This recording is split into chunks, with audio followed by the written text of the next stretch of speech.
Hello students, this is Bhavna Kaushik, Social Studies, Chapter 3, Civics, What is Government, Lecture 1. And I'm going to teach you today Chapter number 3, What is Government, Subject, Civics. I think you can see this picture on your screen. This is Satyamev Jayate. And this is the national emblem. You can see, and I hope you might be knowing, this is our national emblem.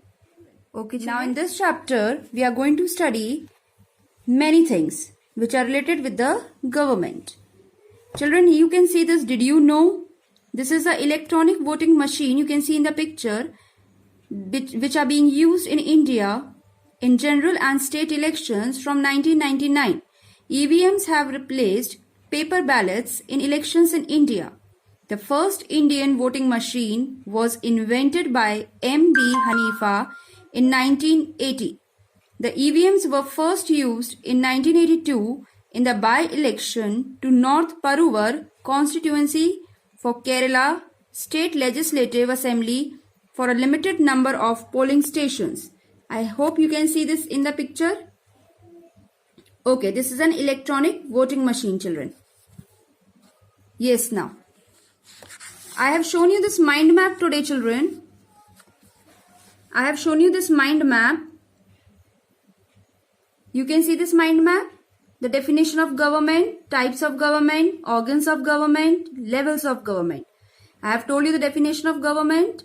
The body of people which rules the country according to a set of rules is known as government. Types of government, monarchy, democracy, dictatorship.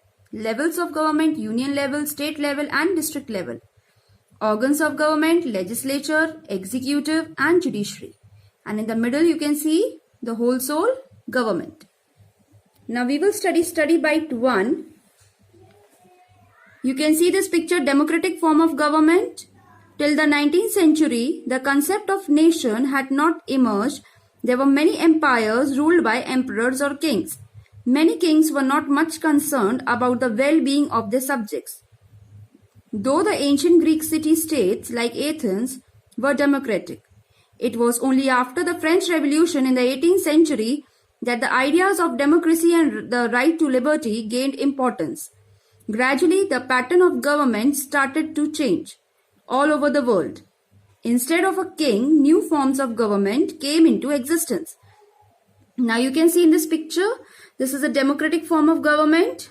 You can see where the ministers are sitting. Not in this picture they are sitting, but they used to sit over here.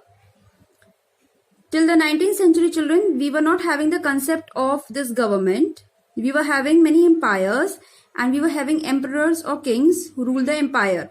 But after the 18th century, French Revolution, we have the idea of the democracy, and then gradually the pattern of government started to change. And then instead of a king, we have new forms of government which came into existence. What is government? What is government? Any group of people living together in a country, state, city or village has to live by certain rules framed by a single authority. Rules are needed to maintain law and order in the country and to ensure that people cooperate with each other. The system of rules and the people who make and administer them is known as government. Now, any group of people who is living in a country, state or city or village, they have to live with the rules which were framed by the single authority. If you are not having rules, then it will be very difficult to manage the things.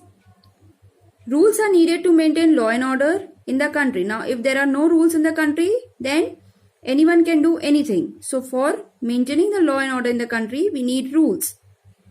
The system of rules and the people who make and administer them is known as government. Now, the system of rules and the people who make and administer them is known as government. As I have given you today one example of a class without a teacher. How the class is without a teacher. You might have seen some students are fighting, some are standing, some are playing. And as soon as a teacher comes, whole class is quiet. Therefore, we need someone on our heads to govern us. And the same way we need government to rule the country. If the government is not there, then we will have the right to do whatever we like. Okay, children, I hope that today you have understood this chapter. We will continue next time more. Thank you and have a nice day.